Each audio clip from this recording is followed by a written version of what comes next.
Merci, Monsieur le Président, Monsieur le Ministre, Monsieur le Président de la Commission et chers collègues.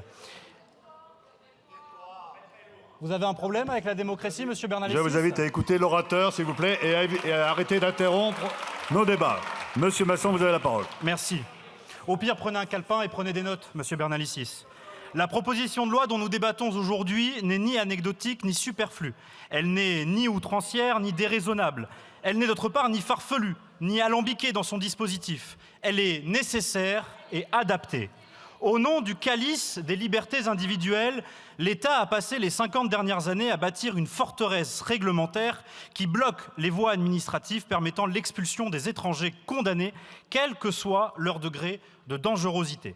Une conception tronquée qui, en l'état, protège davantage les délinquants étrangers que les victimes elles-mêmes. Ce fonctionnement irresponsable est le meilleur moyen de provoquer le chaos en laissant croire à ceux qui viennent que, quoi qu'ils fassent, ils resteront. Or, chers collègues, ce que nous souhaitons, avec Marine Le Pen et le groupe Rassemblement National, c'est prendre le contre-pied de cette doxa et faire comprendre à ceux qui se voient offrir l'hospitalité française que leur présence sur notre sol n'est pas inconditionnelle. Bien au contraire. Leur maintien sur notre sol doit être soumis au respect de nos lois, sans quoi leur simple présence serait compromise. Cette faiblesse de l'État, couplée au laxisme de notre justice, alimente chez les délinquants étrangers un véritable sentiment de toute puissance. Pour couper immédiatement le sifflet à ceux qui feignent ne pas voir le lien entre insécurité et immigration, permettez-moi de vous donner quelques chiffres. 93% des vols et 63% des agressions sexuelles dans les transports d'Île-de-France sont le fait d'étrangers. À Nice, 54% de la délinquance de voie publique est le fait d'étrangers. Ils représentent aussi 82% des vols à la tire, 66% des vols avec violence et 3/4 du trafic de drogue dans le quartier de la 5e ville de France. À Cannes, ce chiffre est de 53% et à Marseille, 55%. Une preuve supplémentaire, s'il en fallait une, qu'insécurité et immigration sont inséparables.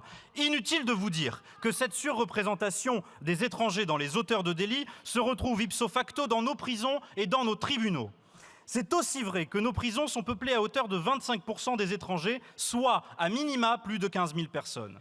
Face à ce constat chiffré et avéré, le groupe Rassemblement National, plus qu'aucun autre groupe, a l'intention d'en finir avec cette spirale de la violence étrangère. Ne comptant ni sur la dangerosité de l'extrême gauche, ni sur la lâcheté de la Macronie en la matière, c'est au groupe Rassemblement National de proposer du changement aux Français, qui sont 84% à souhaiter l'expulsion des criminels et délinquants étrangers. Nous souhaitons, avec le groupe Rassemblement National, rendre à la France un peu de bon sens dans la réponse de l'État face aux auteurs de délits et de crimes. Ces faits sont hélas corroborés par des affaires dont les Français se souviennent. Je pense, comme ma collègue rapporteure Edwige Diaz, à l'assassinat de Philippine ou encore à celui de la petite Lola. Des affaires glaçantes de brutalité qui ne font que prouver le lien entre immigration et insécurité, mais qui mettent en exergue les graves dysfonctionnements de notre système administratif et pénal. Comment un étranger déjà condamné pour viol peut-il être libéré avant le terme de sa peine initiale et récidiver sans jamais se voir expulsé ? Ces graves manquements de l'État font couler le sang des Français et ne peuvent être tolérés. Nous appelons à un virage à 180 degrés de notre politique régalienne pour endiguer cette criminalité endémique et garantir aux Français leur sécurité, première des libertés.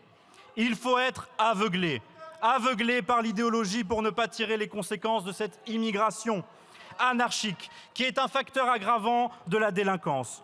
Si vous ne souhaitez pas le voir, croyez-moi, les Français, eux, sont loin d'être aveugles.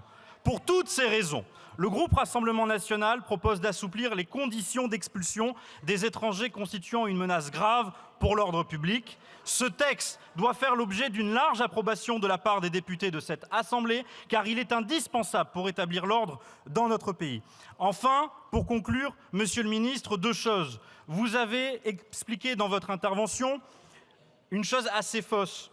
Il faut rendre systématique l'expulsion des étrangers qui ont été condamnés pour un crime ou pour un délit puni d'une peine d'au moins 3 ans d'emprisonnement. Ce n'est pas ce que vous avez dit. Et enfin, monsieur le ministre, comme tout ce qui est un peu issu de la droite molle, ça commençait bien, mais à la fin, on est toujours déçu. Je vous remercie.